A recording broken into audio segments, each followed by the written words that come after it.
Gitmelere alıştım.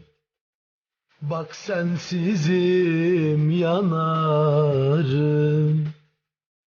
Dünya dönsün istemem. Sensiz ben ne yaparım? Senin canın olmasa bensizlikten yanarsın.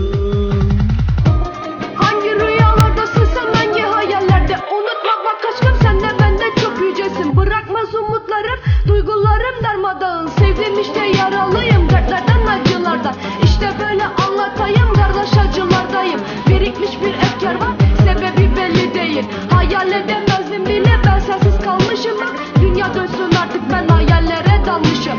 İsyan eder oldum bak bu hayatın kahveliğine. Nedir ulan şu benim çektiğim çile? Her günüm isyanlarıma kahreder oldum yine. Ben ağlarım sevgilim sen yoksun diye. Sen de üzülme, bırak beni kendi halime.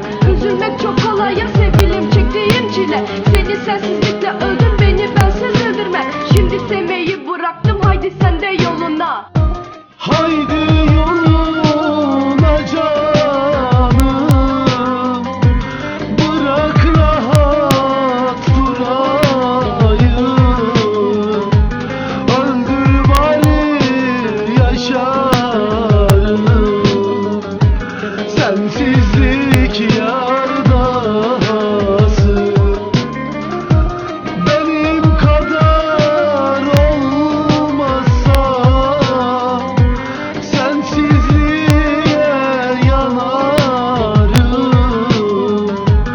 Öyle yansın ki canım, bırak rahat durayım.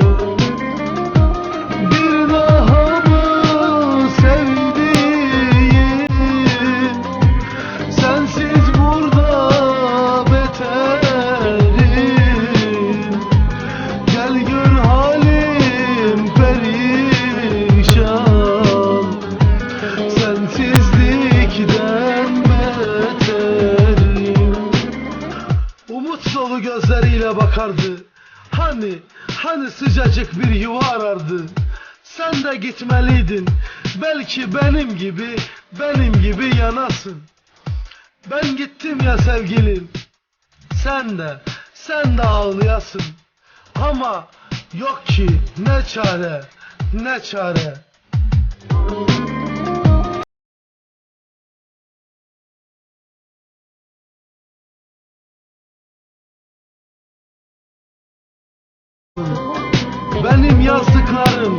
Benim yazdıklarım sana ders olsun. Şimdi git sevdiğim, yolun açık olsun. Yolun açık olsun. Slower Maskara featuring Miss Ece, sene 2012. Special for Emine.